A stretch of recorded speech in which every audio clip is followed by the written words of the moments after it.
I want to introduce you to my family. It's our daughter Liza, my wife Jana, and our sons Charlie and Sam. Say hi, guys. First, I want to thank all the people here at Gradall for their hospitality. Thank you for having us here. Thank you for making such amazing equipment. Thank you for making the American manufacturing sector proud. Thank you to everybody here at Gradall, all the workers, all the families. I want to thank Josh Mandel. Because we need Josh Mandel. We need to see Josh Mandel on November the 7th going to the United States Senate so we can get this country back on the right track. We need his vote. We need you to vote for him.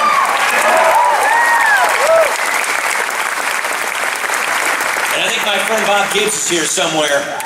I want to thank Bob Gibbs. There's a man who knows Ohio manufacturing. There's a man who went to Congress not to be a congressman, but to fix the mess in Washington. He, Bill Johnson, guys like that deserve our support. Thank you. Thank you very much.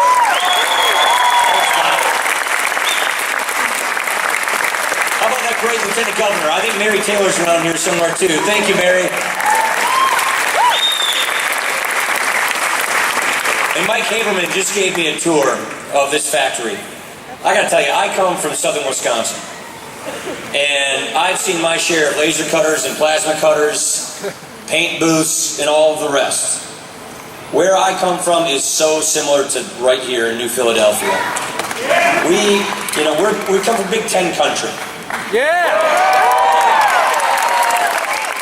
Let me just say I'm happy the Badgers and the Buckeyes play after the election. But when you walk around a place like this, what you see is hard work. What you see is pride. What you see is the ingenuity of the American worker.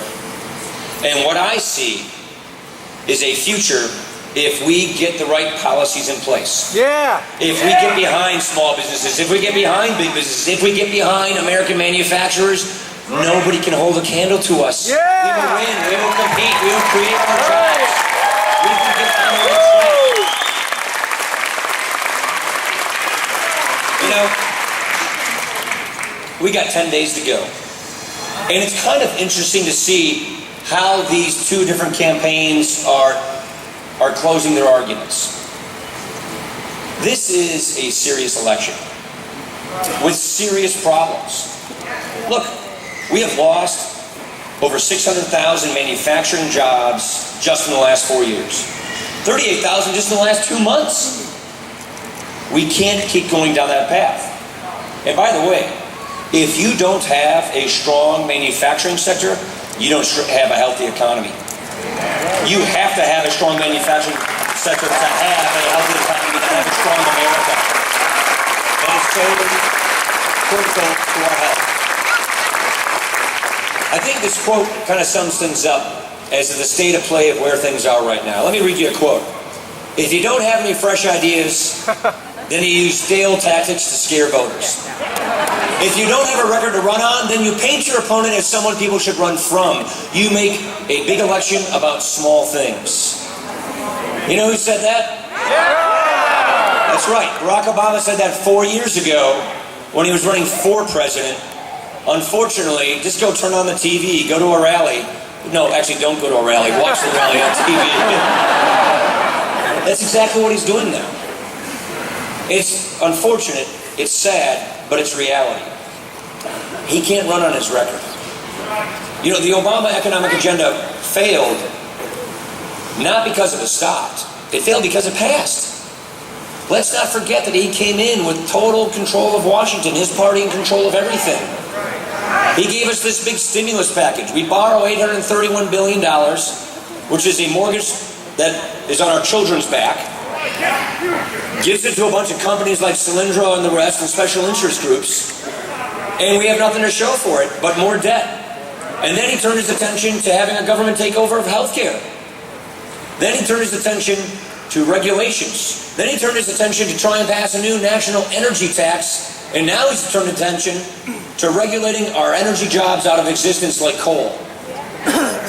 We cannot afford 4 more years like these last 4 years.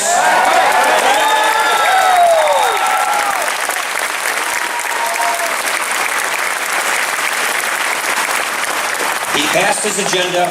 It didn't work. And if you want to get a sense of what it looks like in the future, he's not running on this, but he's already put it in place, and we know we'll just get more of the same. He's already promising a $2 trillion tax increase. He's already promising the debt will go up to $20 trillion. He's already showing us that he's going to have more regulations. And what the studies now show us, with all of this debt that has been accumulated, that we are about to accumulate if we stay on this path, that's about a $4,000 tax increase to every middle-income family. We cannot borrow ourselves to prosperity. Half the money we borrow comes from other countries like China in the first place. We cannot rely on other countries to lend us their money to fund our government. That puts us in a dangerous position in the world. It reduces our independence and our sovereignty. Look, the reason Mitt Romney and I are running is because we have fundamental problems that need fixing. Because we worry that if we go down the path we are on, we will end up just like Europe. We will be a country with a more stagnant economy, with a debt crisis that promotes more dependency, and we will lose our American independence, our American idea.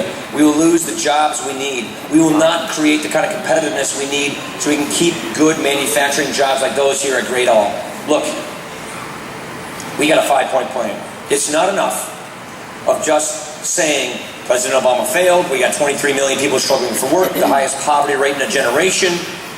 The economy is growing less than half as fast as he said it would grow when he passed the stimulus package. Broken promises and a failed record, that's one thing.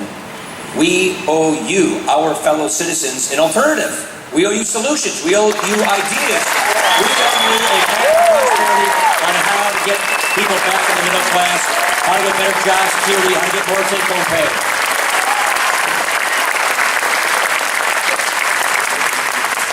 I live in Janesville, Wisconsin.